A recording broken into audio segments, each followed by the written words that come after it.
দর্শক, Russell viper সাপ নিয়ে পুরো দেশ জুড়েই সৃষ্টি হয়েছে আলোচনা সমালোচনা এবং সেই সাথে আতঙ্কও ছড়িয়েছে। আসলে গত বছরের তুলনায় কুষ্টিয়াতে এবার যে পরিমাণ সাপ পাওয়া যাচ্ছে, গত বছর আমরা যতটুকু জানতে পেরেছিলাম তাতে 10 থেকে 15টি বা তার কিছু কম বেশি হবে। তবে এবার আতঙ্কটা ছড়িয়েছিল অনেক বেশি। তারপরও এখন মনে হচ্ছে যে কুষ্টিয়ার নদীর চরাঞ্চল এলাকা জুড়ে বেশ কিছু রাসেল ভাইপারের দেখা মিলেছে বা পাওয়া যাচ্ছে, যেটি সংখ্যা অনেক বেশি গতবারের তুলনায়। তো এই মুহূর্তে আমি আছি কুষ্টিয়ার কুমারখালীর কয়া ইউনিয়নের কালুয়া গ্রামে।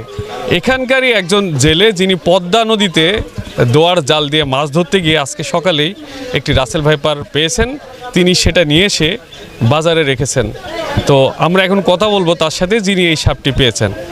সাপটি আধাত পানির ভিতরে পাতিছিলাম, তো পাতি ধরেন পানি বৃদ্ধি হয়েছে, হয়তো দেখা যাচ্ছে বনের ভিতর থেকে আপনার এই সাপটা যেভাবে হোক পড়ে বলে সকালবেলা ঝাড়টি দেওয়া আমি দেখি ওর ভেতরে সাপ। তো সাপ দেখি সব দুয়ারগুলা ঝাড়ি নিয়ে পরে এই নৌকা নিয়ে তুলি নিয়ে চলে আসে, যে মানুষ হয়তো অনেকেই চেনে না, এই জন্য নিয়ে আসি। আপনি কি জানতেন এটা কি সাপ? হ্যাঁ, আমি জানতাম।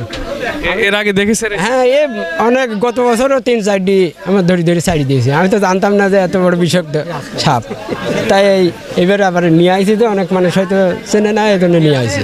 নিয়ে আসি বাজারে রাখিছে, অনেকেই দেখতেছে। না, আমি এসব আর কোনদিন দেয়নি।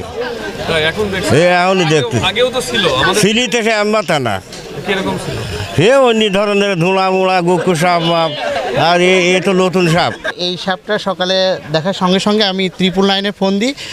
ফোন দেওয়ার পরে ওখান থেকে নাম্বার দেয়, কিন্তু আমরা বন বিভাগের কোনো কর্মকর্তার সাথে যোগাযোগ করতে পারিনি সেই নাম্বারে।